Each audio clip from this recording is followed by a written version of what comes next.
This episode, I'm joined once again by writer and researcher Aaron French to discuss the work of Rudolf Steiner in relation to technology, modernity, and the apocalypse.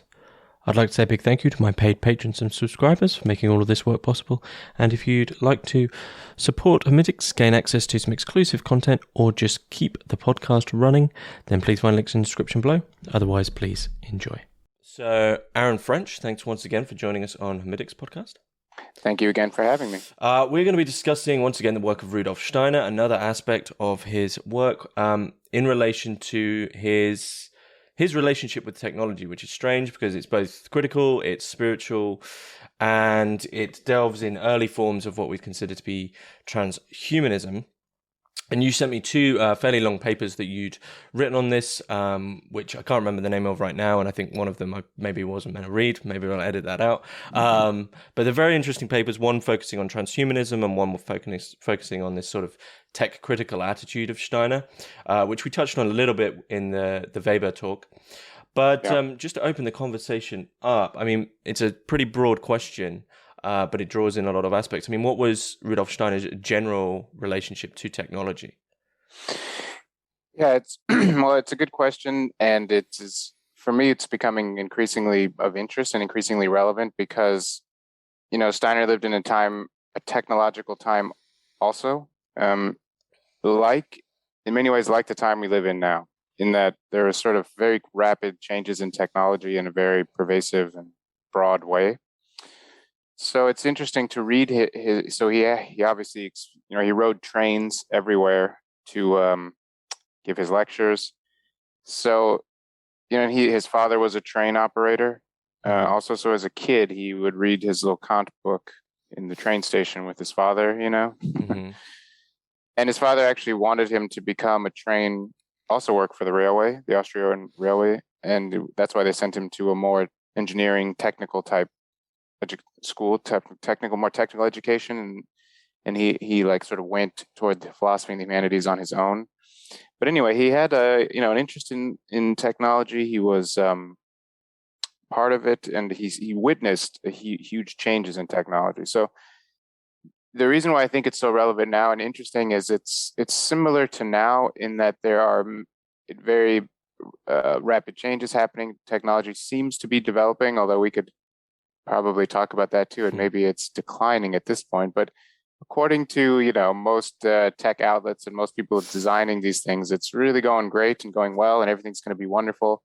I think it was the same in Steiner's time to a certain extent. The reason why these machines and devices proliferated was because everyone sort of thought this is solve a bunch of problems that had been going on. But then when World War I happened, it was almost like, oh, wait a minute, all of these machines can destroy at a very massive scale also. So this it didn't end that sort of utopian or very positive view of technology, but did cause ripples and cause divides. And so Steiner is living through all of that. And I think, especially after World War I, he realized how important this was. And, he's not alone. We'll probably talk about other people at the time who were also talking about technology. In Germany also. So his relationship is that he takes a great interest in it. And that for me, in one of the papers that you mentioned that I wrote about this, I talk about it in terms of a theodicy. Mm-hmm. So in Steiner's overall system, if we could even name such a thing, if you try to take all these elements together and make a kind of system out of it, which works, but it doesn't work in any kind of coherent way. But there is a thing that he produced. We could say this is his system, and what is technology doing in this system? Is this thought system? I talk about as a kind of theodicy, that it explains evil, the role of evil in creation. He's a much more evolutionary thinker. So in evolution or in the encounter with evil, technology is this kind of answer for this theodicy of why is there evil. Mm-hmm, mm-hmm. And that question of evolution is a pretty big one and this is one which has sort of been overshadowed in modern times, I guess for clear reasons, is that it seems that I think scientists who are of the strictly Darwinian evolutionary bent don't want to talk about spirituality, and spiritual people have moved so far away from any synthesis with evolution that they no longer talk about it. But this understanding of the two having to coexist specifically between the above and below. I mean, and I'm reading, Meditations on the Tower at the moment, and this is huge for Tomberg. Or should I say, this is huge for the anonymous author of Meditations of the Tarot. Is that the sort of a spiritual evolution or a spiritual growth in relation to the vertical of the above and a material evolution of the below. But for Steiner, these seem to be somewhat mixed, as always is the way for Steiner, but also have a relationship with technology. So what's going on there? Yeah, well, it's this whole evolution thing is a huge question, huge problem. I think you're right that it's been it's more divided in a certain extent now. But if I go back to Tomberg, if it is Tomberg, he's a little bit after also Steiner. So certain things I think happened around this period where presumably he was writing this, that also had started to shift things towards the direction where we currently are. But it's at Steiner's time, particularly in Blavatsky's time, when the Theosophical Society was founded, this evolution thing was quite a new concept to be integrated into the Western psyche. So, it had all kinds of enthusiastic in people who embraced it. It had all kinds of mostly religious, but not all, who rejected it as well. And so someone like Steiner, for them at this point, it was like you couldn't get around it. Like, I don't know of what I could compare it to today, but there are certain issues or problems. If you want to do anything, you just have to deal with this. You can't go around it. And I think evolution was to some extent something like that in Steiner's time.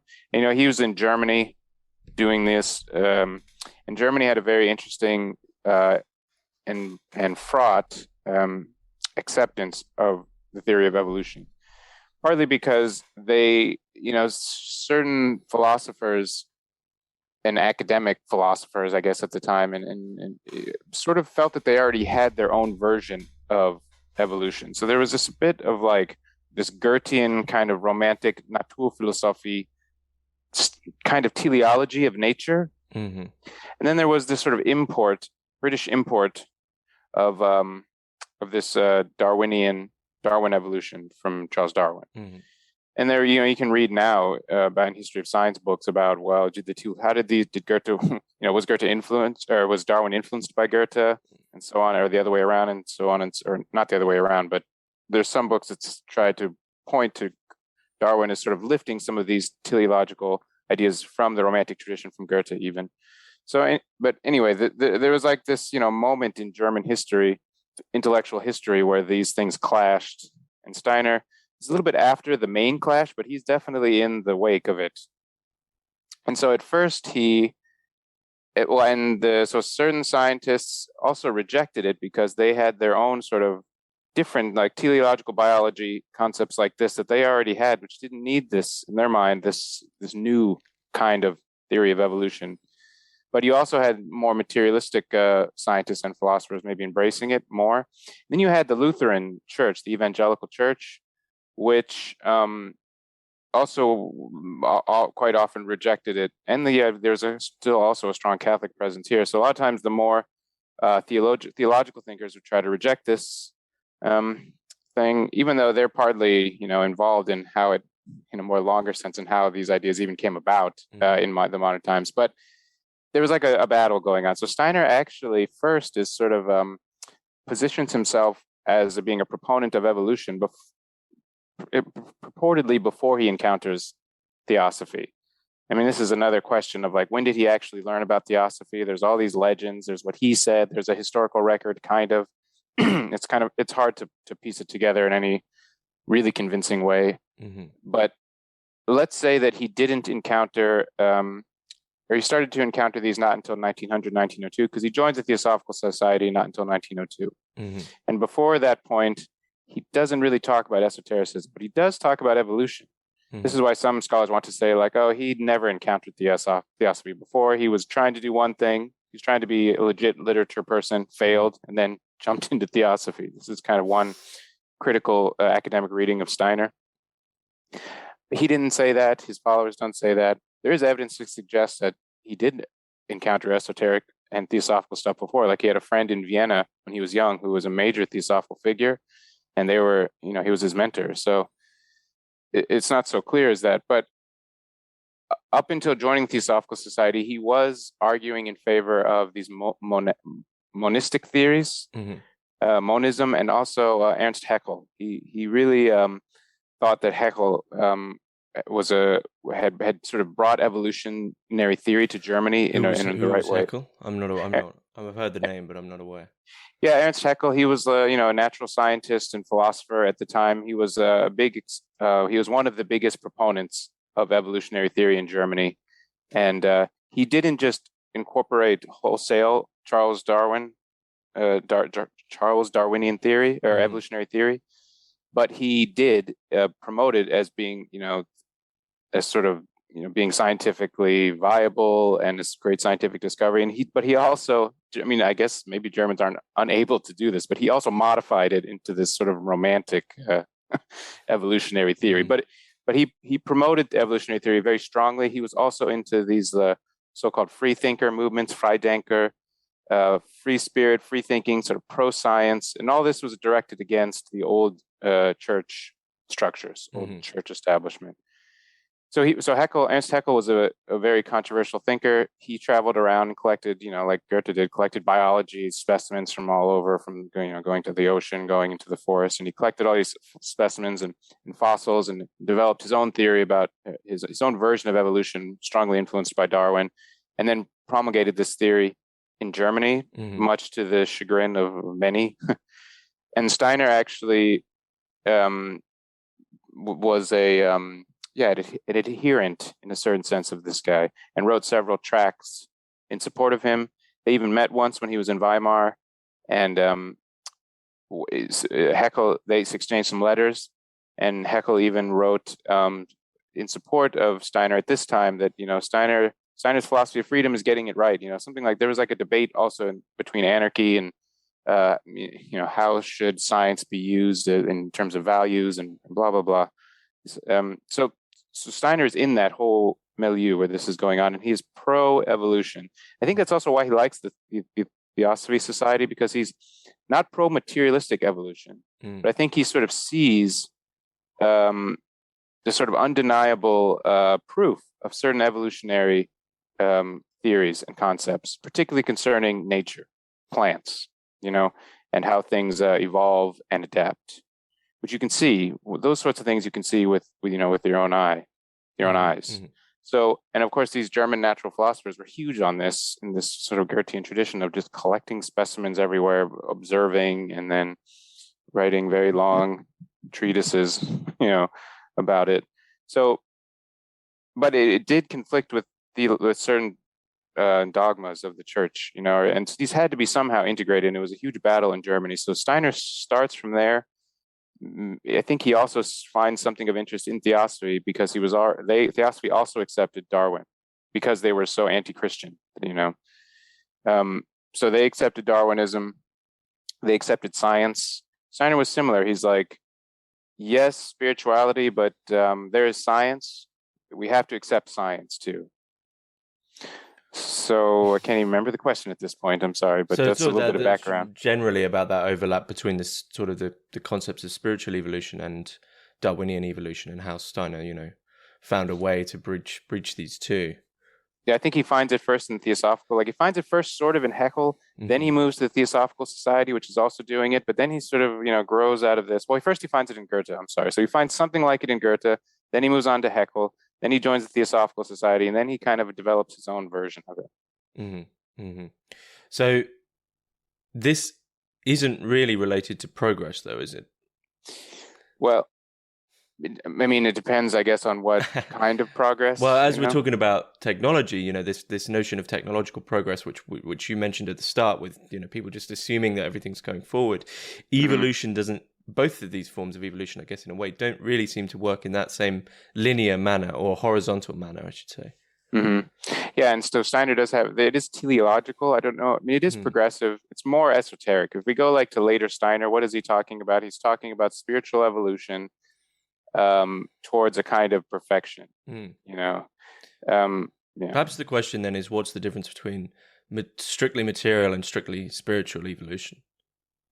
Yeah, and this is an interesting one that I have a note here that I wanted to just well, to talk about progress, just one more second, and then I'll move into that. Is so, you know, Darwinian evolution is supposed to be something random. You know, random occurrence leads to these kinds of changes. The whole survival of the fittest idea, it isn't teleological. It's the whole point. You know, there's no sort of end. It's just pure survival in relation to chance. Yeah, and change. Selection in relation to whatever's happening. Mm-hmm. Yeah, there's conditions. There's no aim or no goal other than survival, which is sort of recursive. Yeah. Right. Natural conditions determine it, something like that. But the Theosophists tried to bring in the spiritual element, which so there's sort of happening in combination, that there's a spiritual evolution and a physical evolution happening together, just sort of in parallel and connected. And there is a teleology for them. And the teleology might be, well, there's a kind of linear teleology in some cases, but for the early Theosophists, like for Steiner, even for Steiner, it's a bit confusing, but it's also sort of cyclical, you know, like, so it's a bit tricky to think I mean, Steiner describes evolutionary progress as a spiral. This is how he gets around the problem. So it is moving up, but it's also cyclical, you know, like a spiral would be. So that when you complete one of these rounds of evolution, these circles, you do start another circle all over again, but you're now like a higher rung on the spiral, you know. And of course, he points to all this Goethean and Haeckel shells with spirals and leaves. When you see a seed and the plant grows out in a spiral, you know, this is all sort of proof of them at this spiral notion. Okay. But later it's more about sort of, for Steiner, light and darkness. It's humanity's spiritual evolution is sort of encounter with darkness and the sort of interplay between the struggle of light and dark. And as the light sort of overcomes the dark, the darkness, it sort of evolves to higher conditions of a pure light, something like that. Sort of becomes less physical, you know, and moves more into a sort of finer substance of light. And it's his whole stuff about technology is this kind of trial by fire, in which human beings will go through this, you know, process, sort of be refined through this evil, this war, and all of the things he sort of says are coming. And on the other side, they are sort of purified and sort of reach this higher level of the spiral. There's another element which I think is important, which I could just mention, is it's also about an evolution of thinking. So for him, he talks about living thinking. So lebendige Denken. It's like it basically means artistic thinking, in my opinion. But it's like a kind of imaginative living thinking that is juxtaposed and sort of moving away from a dead mechanical thinking. But it's spiral, so it doesn't start in dead mechanical thinking. It starts more just sort of purely imaginative, but without any of the dead mechanical rational part. Then it moves into a sort of mixed, you know, middle point between the two, and then the dead mechanical part starts to take over, and this has to do with the technology. And then this sort of going up the spiral again would be evolving away from this dead mechanical thinking, modern thinking is what he's talking about, into this more imaginative, living thinking, he calls it. And living thinking still contains maybe rationality and includes things like that, but is artistic and more intuitive. I mean, he's big on Fichte and ideas of intuition and things like that. So that's his own sort of take on this evolutionary thing. We're never outside of these cycles, though, right? We're always going to have to keep passing through things. Do we get better where we might spend less time in the mechanical thinking? Yeah, I mean, this is another part of it that we'll come to. He has kind of like, you know, world-ending scenarios in which yes, some people do this and some people can't. Okay. So we'll come back to that. But one last thing, just to mention this, to address that one question you asked about the difference between the two, because that's a pretty important one that's a little hard to really define in a super clear way. But the way I thought about it was, you know, the Theosophists believed in this involution and evolution, which I imagine Gurdjieff also sort of accepted this. And they're drawing on what they think is a sort of Vedic and Brahmanic and religions in Southeast Asia and India, to sort of talk about cycles of spirit, pure spirit, involving itself in into pure matter, and then evolving back into spirit. So for Darwin, this is not the way it works. For Darwin, it's purely outer material conditions that cause changes. But in something like theosophy or transhumanism, theosophy or anthroposophy, it's like their forms are changing, but they're not purely material. So like even the stones, were men once, but long ago, and they have forgotten much.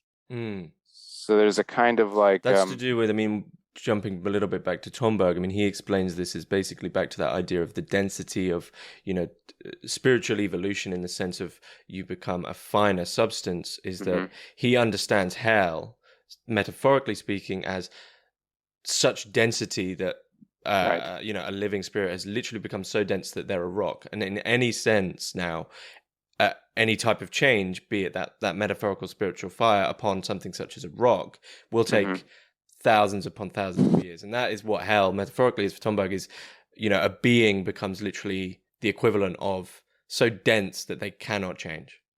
Yeah. And Steiner believes something similar, actually. And he has a kind of like whole thing we'll talk about, a whole sort of separate sphere for all of the people who can't, in this time, can't sort of face this trial by fire because of this mechanical dead thinking. And they essentially all get turned into a giant rock, like the Death Star or something. So he has this as part of his sort of cosmology, similar like esoteric thinking or esoteric philosophy that Tomberg is using, because you can find this in a lot of these esotericists, just with different flavors, or something. The one thing that is sort of unique to the way I've been thinking about it, though, is because I did my dissertation, part of it was on science and technology studies, part of like the focus. And so it's a very common concept these days, very popular among philosophers of technology and of biology and so forth, that to think about, well, also media studies, to think about the coevolution of humans and machines, so that the two have the evolutionary mechanisms and changes, the two are connected. Changes in technology are connected to, or can even cause changes in the physical organism and in the material environment, the natural environment. This is a big deal for technologists, people nowadays, but, like McLuhan is the one who starts this idea to a certain extent. And so I kind of see Steiner as thinking something similar. He's not all enthused about it. He's not enthused about it, and he doesn't do it. He does it in his own esoteric way. But in my opinion, he would also say that there is a kind of coevolution between technology and humans, and that this relates to the theodicy part. Is technology almost like a negative spirit, like an electron? Something like that. This notion of the peculiar place of electricity, both as a reality and a metaphor, as this sort of friction of the below, right? So like a spirit of the below, solely the material spirit, which is like a complete paradox, right? Right. Yeah, I think that's true. That's how he's thinking about it.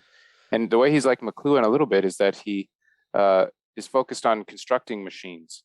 So the materiality is way more important for Steiner than the content of the media, of the machine. And that's because when human beings use their own internal logics to formulate a system of laws, natural laws, whatever, philosophy, their own metaphysics, impose that on matter and construct a device this way, for him, this is tapping into this negative, there's an old comic book where it was the negative zone or whatever. I can't remember, the Marvel comics, where the guy would be taken to the negative zone and be trapped there. This is machines building anything, even like a chair to a certain extent, taps into this negative zone. And it for Steiner, this is very also theosophical, but also the sort of German background he had. He talked a lot about nature spirits, elementals, things like this. And so for him, the realm of the nature spirits, kind of like the Fey realm, is disrupted when human beings go in there and extract resources and then construct new environments based on their own metaphysics, their own imposed laws. And so he says the process of doing that, to finish that thought, he said the process of doing that brings in demons, brings Ahriman into this realm. I mean, just to add to that, I mean, there's something as well that Gurdjieff used to, I mean, to bring in strangely Gurdjieff's theory of nutrition and food. He said that by eating vegetarian diets instead of animal food or meat, you are giving, because if you have the chain of being where animals are nearer to humans, and then you have plants, and then you have minerals, by eating plants, you're giving your body more spiritual exercise because it has more to do to bring that to the top. And in the same sense, he used to berate his followers for, if there was like, right, here's your job is to go dig a ditch or to go build a thing. There's stories of them like, oh, I've found a way to do this where it's going to be quicker and easier. And he'd sort of say, why are you always building machines? And it's that same thing of you're denying that inner spiritual realm, its possibility and potential to actually grow by offloading it to something else. And to think about that other thing as solely just a material thing which we use is denying, as you say, the technological realm or the dark zone or whatever we want to call it, because that itself is building something which, I mean, I guess for Weber, it's the iron cage. For a lot of continental French people, it's like the machinic unconscious, right? It's built its own, whatever you want to call it, dark spirit or or even disenchantment, like but I guess the weird thing is, the weird way to think about it though is it seems that enchantment is solely positive, as if you think about it as active, but disenchantment sounds solely negative, but that doesn't mean it's not like working in some way. Right. Oh yeah, it is active. Yeah. Yeah. So it's like an active negative. Absolutely. Yeah. Right. And we are the ones activating it. Is kind of like Weber's point. Yeah, and denying our own spiritual evolution in the process. It's interesting what you say about vegetarianism, because basically Steiner's verbatim says the same thing about this, about eating, because he was also vegetarian, and his justification or his motivation for doing it was described in the exact same way. So, but then Gurdjieff also says that we live in a world where we have to do work. We can't solely be spiritual, and so when you have to do tough work, unless you're evolved enough to truly be able to withdraw the nutrients from just solely vegetables, then you're going to be exhausted because you're not at that level yet. So you eat meat. But I mean, and you could look at this in the same sense as the multiple saints who have existed, if you wish to believe this, solely off the Eucharist. Right. They're at a level where that's all they need. Right. But, and clearly yogis are supposedly able to do the same thing, to sort of exist off prana, in the air. Wow. I'm not going to try. Yeah. Well, so it's interesting that there's even more parallels about that. So, it's hard to know if like they're all reading the same stuff at the same time, they're alive at the same time, they're all connected in some way to Theosophical Society. But yeah, so you find these themes very strongly in a lot of these esoteric guys right at the turn of the century. The ultimate theme, I think, is that they are the big theme that I see is that they aren't denying, which seems to come with evolution in a way. If you're a very strict, almost like an orthodox evolutionary theorist, you deny a hierarchy. And it's, they're all saying that as soon as you have a higher or lower, then there has to be, with every single thing in the world, be it plants, be it nutrition, be it exercise, there is some form of evolution, right? There's some form of ascension or up and down or lower or higher. But technology is somehow what we're talking about. It's this disruptive force. I don't know what it really promises us. I mean, I guess it replaces hierarchical ascension or descension or involution and evolution with progress, which is horizontal. Right. Well, and it's full. So to go back to Steiner's idea about this technology thing, he doesn't though reject technology. He does a similar thing that like what Heidegger does, where he says basically we have to spiritualize the way we construct Steiner was also connected to Freemasonry and some of these older systems of spiritual building, like the cathedrals. Like Chartres Cathedral is a sort of pilgrimage site for, you take your Waldorf class to Chartres. It's a sort of very popular thing. I was at Chartres once, and there was a Waldorf class there actually, and the teacher was pointing out the stuff on the building to the students. And So it's not that you don't build. You don't like live in a hut or, or just live off the land. I mean, you do. I mean, especially for Steiner, I don't know as much about like Blavatsky and people like that, but Steiner's whole thing is you can't get around it. Like this is why it's the trial by fire thing. Technology is here. It's going to develop as we develop, and there's no way around that. And he just kind of makes it sound like there's no way to not for people not to sort of discover these things and to develop them, and it's going to happen, and it's going to precipitate this sort of destructive phase. But there is a way through it. It's this path straight and narrow. Everyone doesn't get through, really, but there is a way through it, and there is even a way through it in terms of building and constructing devices. So like what Heidegger offered was, he said that we have to bring a kind of poetic building. And it really, in a certain sense, means like if you think about the guys building the cathedrals, they were working with these sort of harmonic, more ancient systems of learning, and they had kind of secret rituals in which they communicated the way to build these things. And when they did build them, they produced a sacred space. The same is true in the Islamic world, and also for synagogues. It's true of the Abrahamic faiths and in the non-Abrahamic faiths in India, that building these temples involved a kind of sacred form of building. So Steiner's sort of, and Heidegger, but they both say they have to sort of bring that mentality was sort of thrown out, according to them, in this modern, as we became modern, and that this kind of mentality had to be brought back to the construction of vacuum cleaners. It's like, what's the most modern machine is like a vacuum cleaner. It symbolizes everything about modernity, that these are things that make life easier. I mean, one of my professors told me that, just taking care of the house was so hard for women in this sort of pre-modern period that they were died from it. It was like, you could just die from how much house cleaning you had to do. Really? Yeah. So like the vacuum, now it's like, okay, the vacuum's over there. I'll go clean up. But when this thing comes along, it's like, it has this salvific, this technological utopianism. It has this like salvific power to it. I guess the other thing would be the toaster, but the vacuum is like a more good example of ease.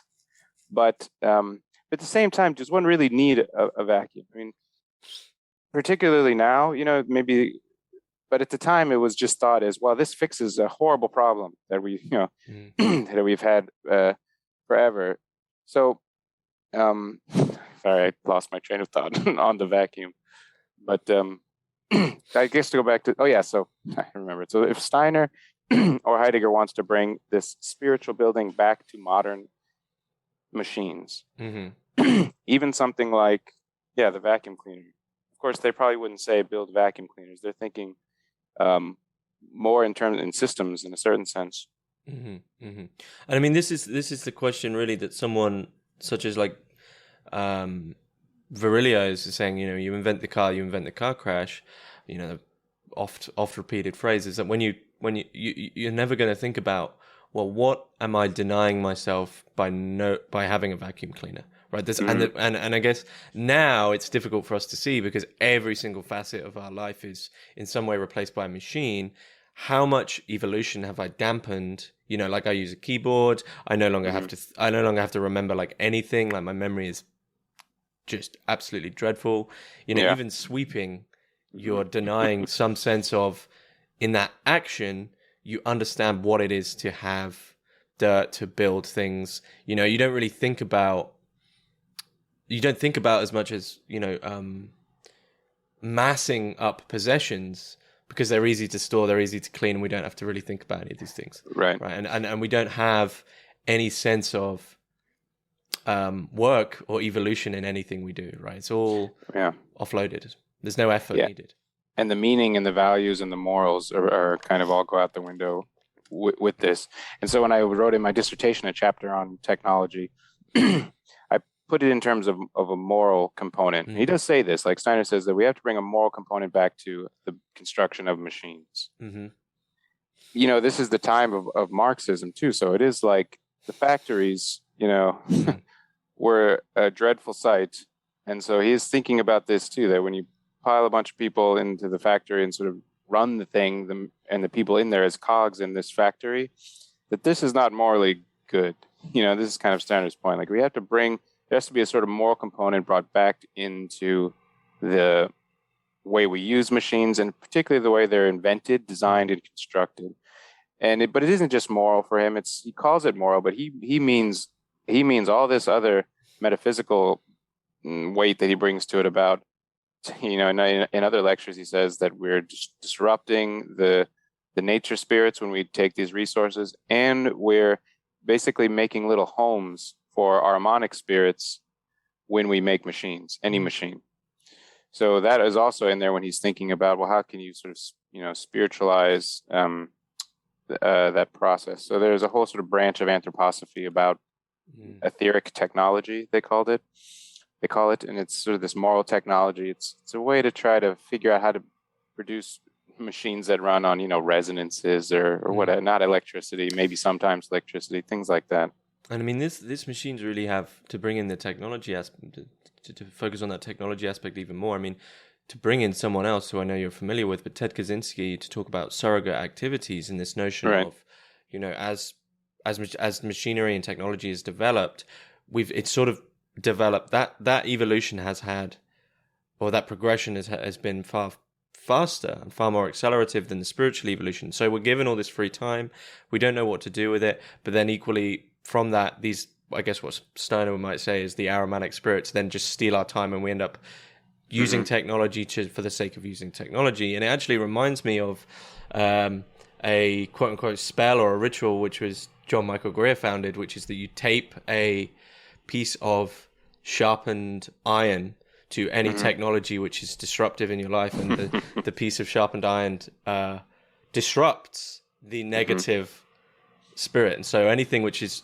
wasting your time, you tie this to it. And I don't know, the forum post on it, a lot of people said that it helped them. So there you go. Right. Well, that's exactly the point, I think, because in the kind of disenchanted mindset that we were talking about, none of those elements are allowed into the picture. They're not taken into account when a person is constructing whatever device you're going to, designing and constructing whatever device you later have to put a piece of iron on just to shut the thing up, in your environment. They're not thinking about that at all. The people who are constructing are thinking about efficiency, money, things like this. And that this is precisely the thing that Steiner would want to do, is bring in all of this esoteric concepts like energies and fields and even spiritual beings existing, and that would be in the person's mind when they're building this thing and designing it in a laboratory or in a workroom or something like that. So in what sense is this to Ahriman's benefit, though?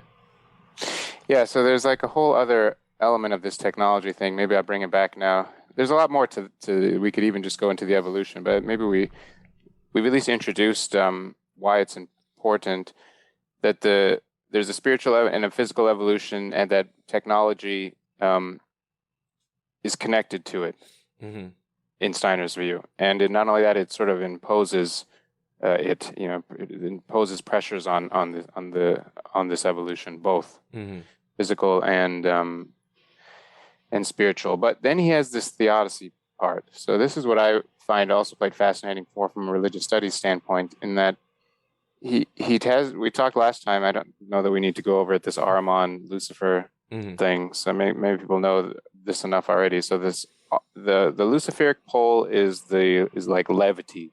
It's uplifting, has to do more with emotions, maybe art, but also things like drug use. Like, it's kind of this floaty pole. And the other pole is this Ahrimanic pole, which is dead and sclerotic, rigidifying, but also technical, mechanical. It's the death forces and the materialistic forces. So total denial of spirit in this Ahrimanic pole.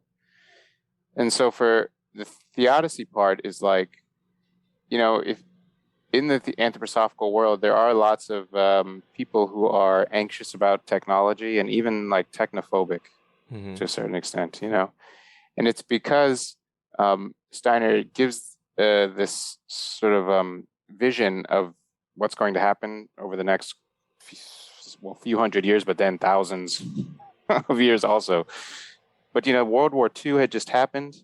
there's a story that when they were building the first Goethe Annam, they could hear some of the battles going on in the distance, and they just were sitting there building it in a kind of pacifist mode was their position, like to a certain extent. But they were building, they were like, we're building this other thing, this building that's supposed to be a living spiritual temple. So I think one of the things he's sort of is why he gives this picture is he says, well, it's just going to get worse. This is not going to get better. It's going to keep getting worse and worse to the point that, these machines, this Ahrimanic way of thinking, this dead mechanical thinking, unspiritual thinking is going to proliferate more and more. And it's going to culminate eventually in the physical incarnation of the kind of lord of this way of thinking. That's Ahriman. So he says that Ahriman will incarnate at the first half of the third millennium after Christ, which is right now, basically. So after the 2000s, he says. It's very interesting the way he says that this will happen, because he had different lectures. He had private lectures to his esoterics. We had private lectures just in the Goethe Annam. Then he had really private lectures for his esoteric students. Then he had lectures he gave to full auditoriums with people spilling out the front, which he gave all over Europe. And in one of these very private ones, he says that Ahriman is related to electricity, forces of electricity, and he says that his incarnation is related to the mystery of 666. So he says that the first iteration after the year of Christ, after Christ's crucifixion, mystery of Golgotha, is 333. The next iteration then is 666, and he gives sort of events, I can't remember exactly, of things that happened in preparation to each one of these dates. These are very important dates. And then the 333 times 666 is 1998. So he says that in 1998 will be the time in which this sort of Ahriman, the world is prepared for this actual physical incarnation of Ahriman. And in the Gesamtausgabe of Steiner, they published these lectures, and they show a little old sort of grimoire, Kabbalistic table from one of these old manuscripts that kind of shows how this gematria is worked out this way. So Steiner just sort of drawing on this gematria to get these dates, and then sort of tying them to his own system. And so he basically says that this is like, he doesn't have the exact terminology, although he does talk about machines coming to life. He talks about a certain virtual sphere in which people will be trapped. That's not real. That's not reality, and so it has to do with 1998 was the internet, wasn't it? Yeah, and it's funny, he didn't say this, obviously, but it is interesting that in 1998 is when the World Wide Web was sort of launched, So, what was his name? Berners-Lee was the guy who invented the internet. He was really the antichrist, the anti... Well, yeah, but the thing is, this is just... There's more to it. Then he sort of assumes he follows the Christ archetypal pattern, so it isn't that he incarnates in 1998, or he does, maybe, it's like not clear, and anthroposophists debate this endlessly, but it's he doesn't actually, like around when he's 30, the same kind of year as Christ is when he would sort of appear on the world stage. So if we go by this 666 thing, maybe he's born in 1998. Anthroposophists have books they've written. You could read this. This is their theories about this. Born in 1998. Then when he's 30, what is that? That's like 2028. So how many years we got? We got like 5, 6, 7 more years, something like that. When he's 30.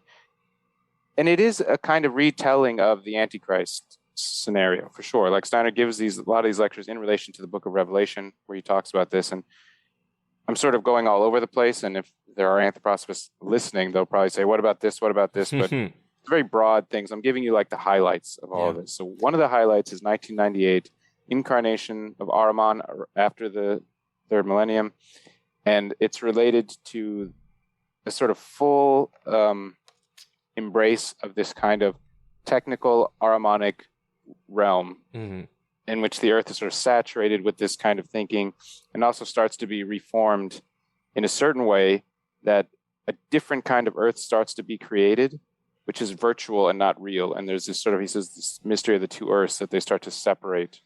The one over here he calls the eighth sphere. So. And how does this end? Well, so in the Revelation, there's like several endings, first of all. I mean, a major ending is this whole spiral evolution thing where it just keeps going, you know, and eventually, you know, the Earth becomes a sun. It's a planetary evolution. This whole thing revolves around what the planet is. It's less about humans in a certain sense and more about the planet. So eventually the planet evolves into a sun. And then the beings, I think it's something like, God knows, like you have to search through all of Steiner's stuff to find it. Then all of his followers have written about it. Then you have to go back to the German to see, well, where did he even actually say this? And then a lot of his stuff has been destroyed. So you have to take all of this with a grain of salt. But it's something like, then when it becomes a sun, then these spirits who have become so illuminated that they are just like suns themselves, they go off into the cosmos and just spread this sort of thing, you know, into the cosmos. That's one ending. But the immediate ending is this splitting of the two worlds around this time. And this has to do with technology kind of producing a fully non-spiritual mentality, you know, purely materialistic. And this begins this process of the two earths, one being this eighth sphere in which the people who they sort of become blinded through this type of thinking to such an extent that they can no longer see spiritual at all. And then a group of people who will sort of keep this spiritual evolution alive. And but during this process, he says that it's the job of the people who continue the spiritual evolution to love the ones over here in this eighth sphere. And the reason why this starts is he has a phrase, Kämpf alle gegen alle, which is the war of all against all. Same phrase used by Hobbes, I think. And so he says that this is what the technological situation and the Ahrimanic situation eventually produces, a situation in which everything is fragmented like a machine. Each person is their own little piece, individual piece, who develops their own values and truth and fights with the next person who has a different truth. And there's absolutely zero way for them to like he says, it happens in a group level now, but eventually it's according to him, it's every single person. So he calls this. We're at that point, right? Well, yeah, we're pretty much at that point. Right. So he says this is the war of all against all, in which people just are consumed by their own egoism and they just fight. But that there's this other group that is, you know, the humanity kind of splits. But there's this other group that sort of rejects this egoism and keeps to spiritually evolve. But it has to, in order to do that, it has to love the evil. It has to embrace the evil and love it and transform it. And he gives the paradigm of things like, you know, the washing of the feet and, you know, stories like this where you have to kind of like, it isn't he tries to get around it being a kind of an elitist. Do the two sides have a different understanding of technology? I mean, does the side which, you know, is trying to heal and help others, what's their relationship with technology? Are they more critical? Yeah, well, I think that I'd have to, you know, look at it more to see if he actually comments directly on something like that. But I'd imagine it would be, he gives a whole outline for a new kind of technology, this moral technology. So I think that he would say this side can utilize this other form of technology versus this other group who uses this purely materialistic, ego-driven kind of, you know, violent technology, something like that. But it would be interesting to look more in this 6,000 lectures to see, like, does he address something like that directly? So a good way to really begin thinking about technology in a Steinerian sense is to understand that it's not optional. There is a moral aspect to technology. You know, it's not. So I guess the Ahrimanic spirit in itself is what it's tried to do is, as it's developed itself, also tried to erase the idea that it even exists. I mean, you know, I can't remember where that phrase is from. I mean, I know Ahriman isn't the devil, but the greatest trick the devil ever pulled was to convince us he didn't exist. So it's almost like technology convincing us, like saying, I'm only material. Like, why are you so, you know, it reminds me of the story of Tolkien when they first showed Tolkien one of the early recorders, which was like the wire ones. And the first thing he did was say the Our Father, record the Our Father through it to expel any dark spirits. Yeah, and you know, there's like stories about tribes people being photographed and freaking out by these cameras being brought in and taking their picture. And there's this great story in Finland that talks about the train, and when the tracks were finally sort of brought through Finland, that these like peasant farmers there were totally terrified of this train, because when a cow would come in front of the train would just keep going and hit the cow, whereas a person on a cart would stop and go around it, and this freaked them out, that they didn't understand why like this would be but that's kind of a good picture of like, well, yeah, because it doesn't care. It's not about humans or morality, it's about getting from point A to point B in the most efficient way possible. I don't know if you've seen it. I mean, it's a peculiar reference to throw in, but the show, have you seen Westworld? I know a little bit about it, but I haven't watched it. Roughly the idea of that they've programmed robots to be in the Old West, and what happens in one of the early episodes is that, so these are of course people who would only understand the world in the Old West, or robots that only understand, we could think of machines that only understand the world as the Old West, and one of the visitors to the park happens to drop a photograph of themselves in New York, and the robot picks it up and basically has a complete robotic existential meltdown, because they can't make, it's like the same thing as the train, is like you're seeing something from that other sphere. So you quite literally, in a McLuhan sense, you don't have any of the language inputs. So you're looking at, you don't even know. So you just end up like, it's like, it's almost like looking at a new color, right? You just have a meltdown. You can't deal with it. Right. Well, and that's why saying the Lord's Prayer might be a good response to something like that, Absolutely. Retreat. Yeah. It makes me think of one other thing about Steiner, maybe I should mention, is he starts all of this.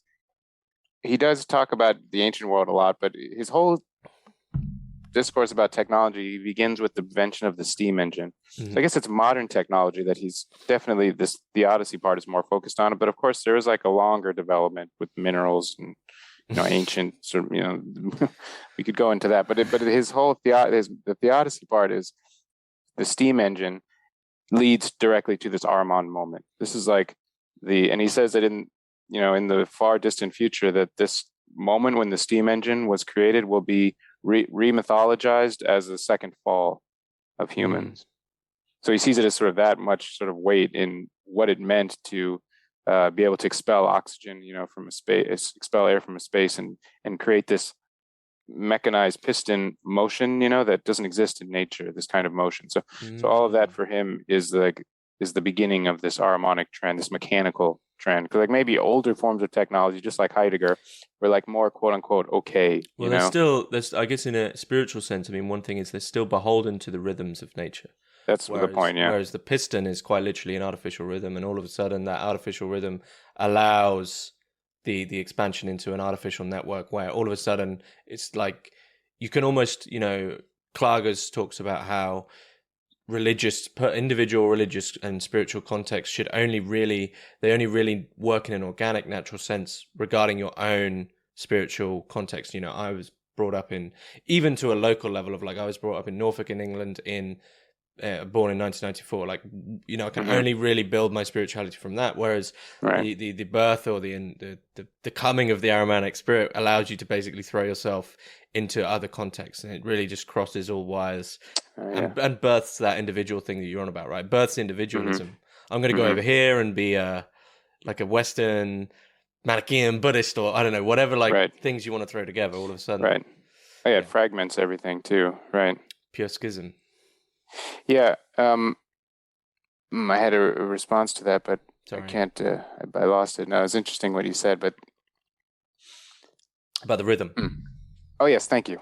That it's really what's really freaky about that idea is that computers operate within their own internal clock, and so like someone told me like don't hold your cell phone or your computer on your chest when you're writing, and you say why? But because the internal clock fucks with the circadian rhythm. I don't know if I can curse. Sorry. You can. Messes with the internal rhythms. These kind of spiritual rhythms, basically circadian rhythms of the heart.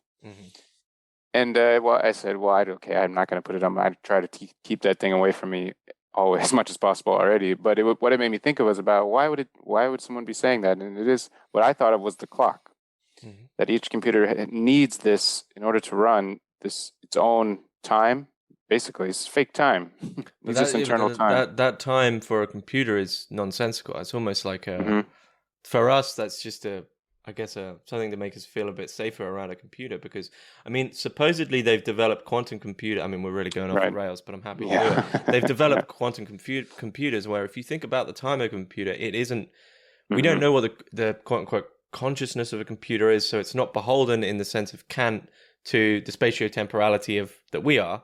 Right? It doesn't experience change. We can't really say how it experiences change, but it doesn't experience change in the linear fashion that we have to. And supposedly we've developed quantum computers where the effect can be before the cause. Get around it, right?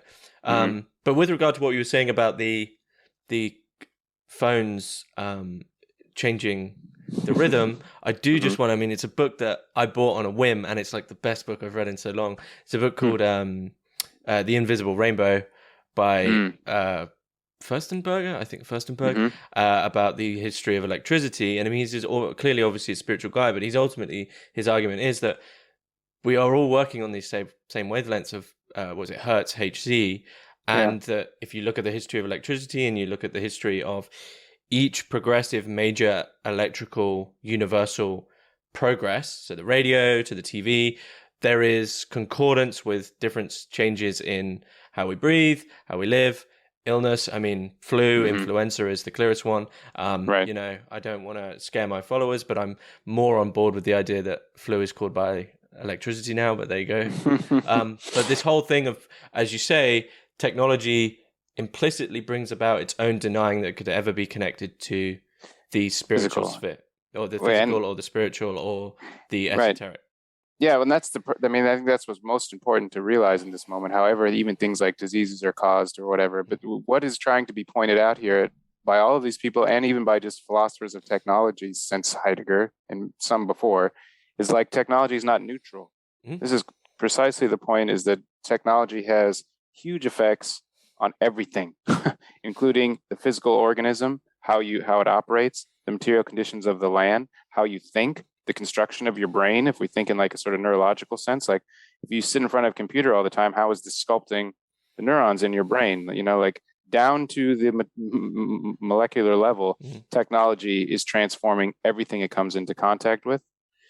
I think that's the point, the crucial point to realize, because as soon as you come to that point, it's this totalizing view of technology. Then you really have to think, all right, we can't just say, hey, Facebook is a good idea to hang out with my father. Let's unleash it to everyone, you know, because it's not that. It has all of these other deeper implications that have to be taken into account. Well, I guess it's not just a tool. It's not a tool in the sense of severance, right? The tool, a hammer, I mean, to draw in Heidegger, a hammer, as any technology, is present at hand, and then as soon as we have an interaction with it, it's ready at hand. But I mean, to draw in Steiner, it's like spiritual at hand, it's moral at hand. It's as soon as you are using it, it has some implicit basis, but then also on its own level, like it's doing its own thing. And for Steiner, that would be and for Heidegger, it would be somewhat evil, actually, this effect. Well, I guess it's from the point of view of the natural spirit, it's most certainly evil, but from its own perspective, it's simply almost like production for itself, right? It's only for itself. It's a pure survival. You know, the purpose of an artificial intelligence or something like capitalism, which is in itself a technology which is growing and growing, as far as we can see, doesn't have a teleology, right? It's like, well, I just want to exist, which is a cancer. Right. It's like parasitic type of thing. Yeah, it's a huge issue, and because then we like come back to this stupid vacuum cleaner. So it's like this is I think this is the sort of the conundrum, the paradox that Steiner tries to. It's the same paradox of evil in a certain sense, in a theological sense. That's why I think he is grappling with it in this way and tries to explain it through his own system. He doesn't just reject it from the system or doesn't address it. In fact, it becomes central to how he develops his sort of modern esoteric religiosity. This system, technology is in a certain sense central. But like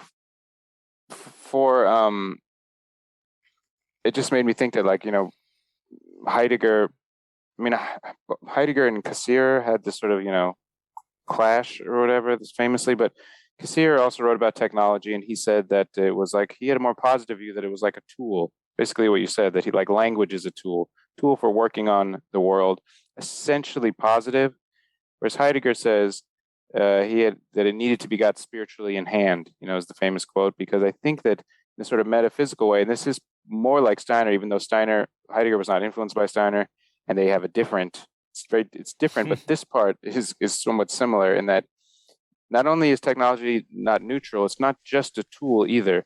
The construction of technologies and tools and using them, in Heidegger's philosophy, this is opening up new potentials of being, new sort of ways of truth, stuff like that. And for Steiner, it's not as philosophically, it's more esoterically described. It's opening up, it's destroying nature spirits and opening up little windows for harmonic spirits to enter into this world.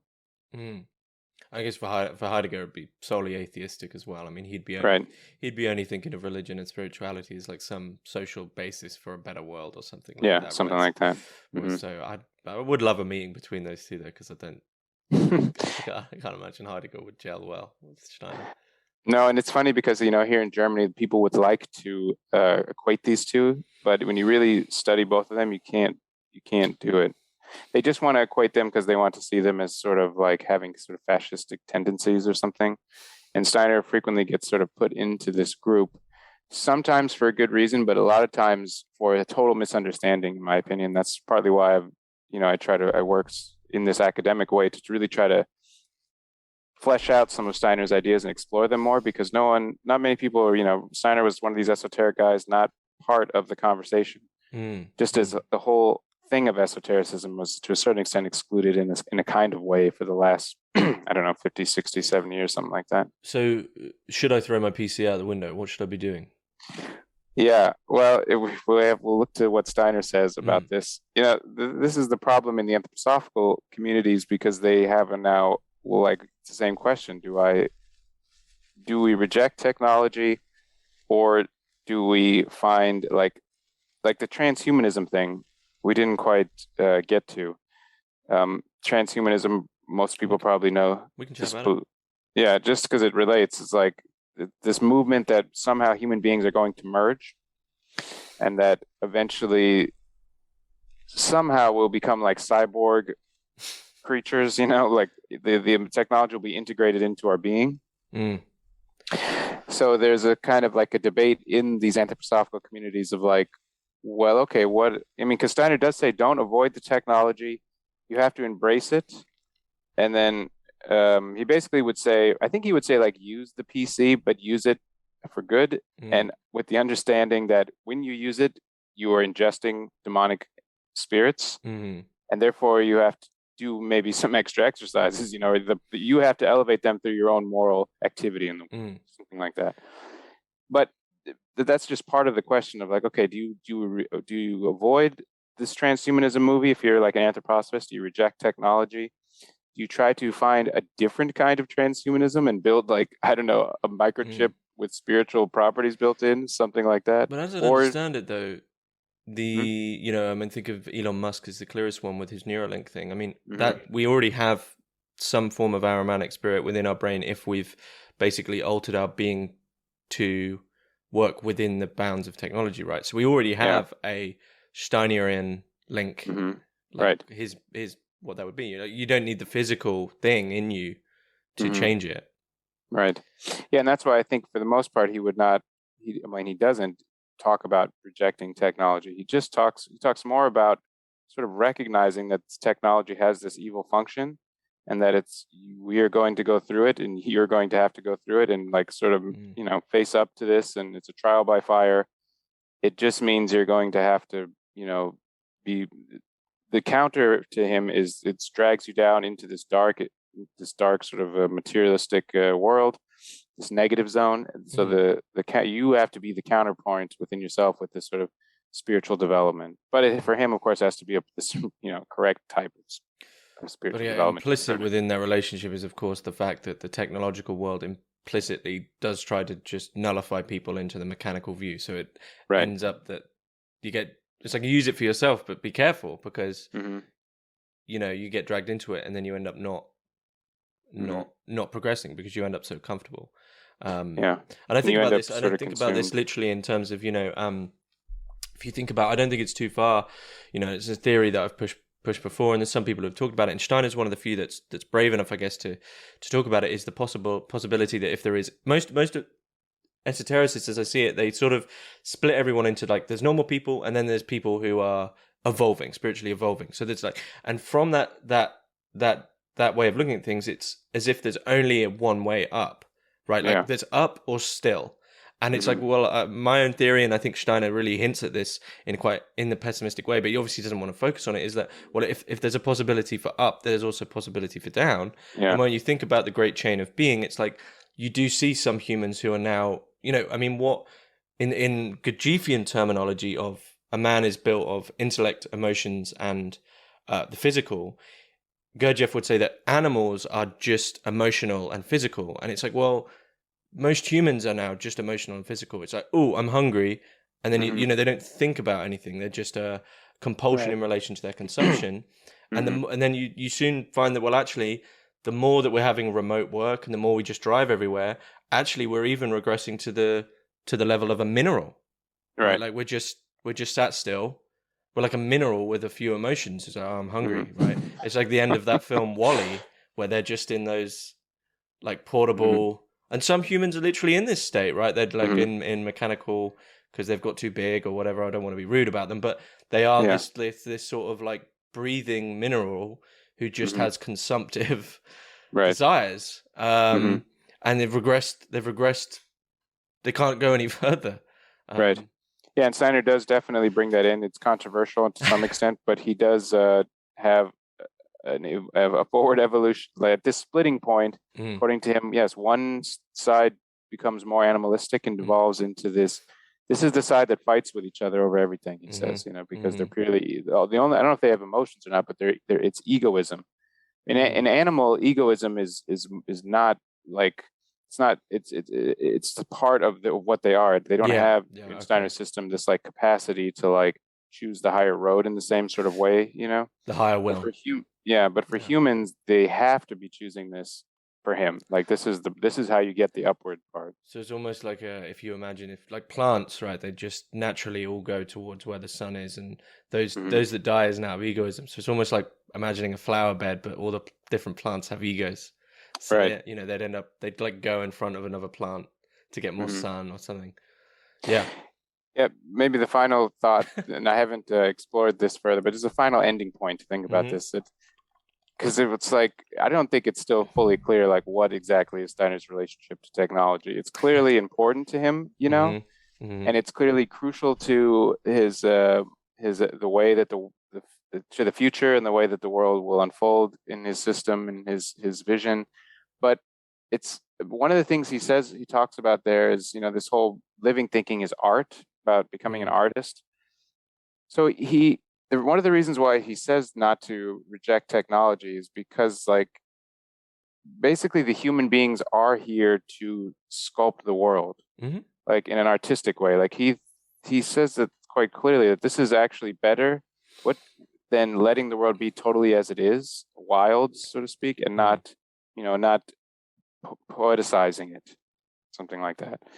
So he talks a lot about that. And in this whole system, this whole evolutionary end, I talked about it when it's becoming a sun and all this thing. In a certain sense, what he's saying there is human beings have done that.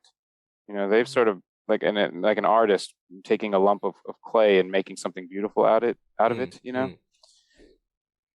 So he has a whole line about that too. So this is why it's kind of tricky, because like when I wrote this paper on transhumanism and theosophy, and had a section on Steiner, it could really be argued either way, that Steiner is sort of against transhumanism, but you could also kind of see it as being pro-transhumanism, just a different, not the Elon Musk version, but this other version, but it's still like there is this sort of active a Muskian version, as I'd see, the Muskian version would be solely from the below, that the material in the Ahriman is for itself, whereas Steiner's version is understanding that is a possibility, but that you should utilize technology to then, as a means, use technology as a tool, as a moral tool or an aesthetic tool, as a means to bolster the good. Right. Which is certainly possible. But also at the same time, understand that inherent within technology is its, the general capacity for technology to just say, don't worry about being good, just keep using me Right. and don't, Just focus on the ease part of it, the convenience part. Yeah. Whew. Quite a journey. Yeah, all over the place as well. And Yeah. I think the thing to say to listeners, I mean, I think it's now almost the fifth thing on Steiner I've done, is that sometimes, we'll mention these things and you'll say, like, by the way, Steiner did do a thing on that. It's not like Steiner just, like, dips his toe. Like, if you go look, he will have gone deep. Yeah. So, yeah. Where would you advise people to start with Steiner and technology, though? Yeah, well, you could read these two articles that I wrote. And also, there's one chapter, my dissertation is also available. There's one chapter in there where I talk about technology a lot. The reason why I recommend those is because he doesn't have like a lecture series he gave on technology, or a book he wrote on it or something. But he mentions it in several places, frequently talking about other stuff, which is kind of interesting too. And so in my dissertation and in those two articles, I did link and cite where I'm finding passages where he talks about it and references it. So that's one way to sort of start there and then find more of the primary material. But there is one, and this is linked in one of the articles, but there's one lecture he gave, which I think is called Technology and Art or something like that.